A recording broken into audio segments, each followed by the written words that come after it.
Hi, everybody. My name is Mark Brown, and welcome to Think Before Throttle. And today we're going to talk about how I got into my first accident, and hopefully it's my last one. I started riding in 2013, roughly, and this accident occurred in about 2015, 2016. And I'll give you a little bit of backstory. So, I uh, I bought my first bike, which was a Kawasaki 750, and then I bought a V-Star 1100, and then I got a 1900cc bagger, and then I got a Honda CB 1100 inline four-cylinder. This is kind of like a standard sport bike, but not super fast. So I've been riding for roughly 3.5 years, and I was riding with my friend, and we're by a pretty popular place. We're out in the country on the back roads, and then when you get to this one section, it's pretty known. It's called Starved Rock, and it's there's a lot of traffic around there. There's a lot of people. There's a lot of different things happening and people pulling out. And I wouldn't call myself an experienced rider after a few years. In fact, it was one of the most humbling experiences I've had on my motorcycle and quite embarrassing. So, me telling you this story hopefully saves you the embarrassment and, more importantly, saves you from getting hurt. Luckily, I didn't get hurt, but I still want to tell you the story. So, we were by the Forest Preserve entrances, and I'm going to take full responsibility because I'm riding with my friend, and he showed me a lot of good things. But in this situation, I wish that I would have decided not to follow him. So there was a line of cars, roughly maybe five to seven cars, and he decided to pass. And while we were passing, multiple cars, which in itself was risky, one of the leading cars turned left into one of the pullouts. So my buddy reacted better than I did. He's more experienced rider, and I remember putting way too much rear brake pressure and locking up my rear tire.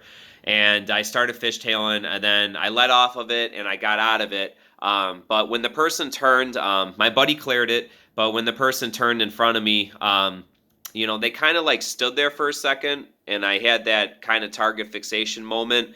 And then they decided to keep going. I think they saw me coming, and I just missed them.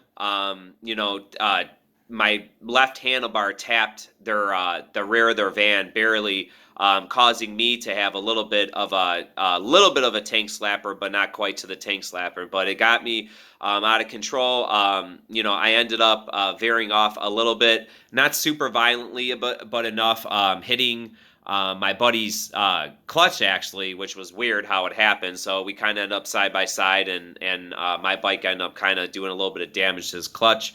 And then he didn't go down or nothing, but I went down. I would say roughly about 30 miles per hour, maybe less, because I was already in brake mode, so it wasn't super fast speed. But I go tumbling a good maybe 10 or 15 feet. I'm in not too much gear. I can't remember if at the time I wore a helmet. Now I always wear a helmet, but at the time I don't think I did. Just jeans, t-shirt, gloves, boots, and it was just no real road rash, no injuries or nothing. Just a whole lot of embarrassment, lost pride, feeling just completely stupid for the decision I made.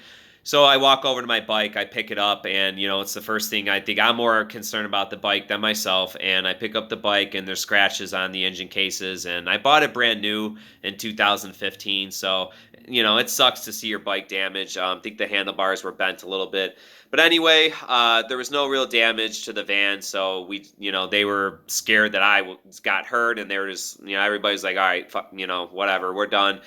We rode away. I was able to ride away. The bike was able to ride away, and we stopped a little bit of ways, and I checked out the bike and everything, and seen the damage I caused. So I hope you take away from the story that when you're riding with someone who's more experienced, it's not going to be their fault. You have to make your own decisions.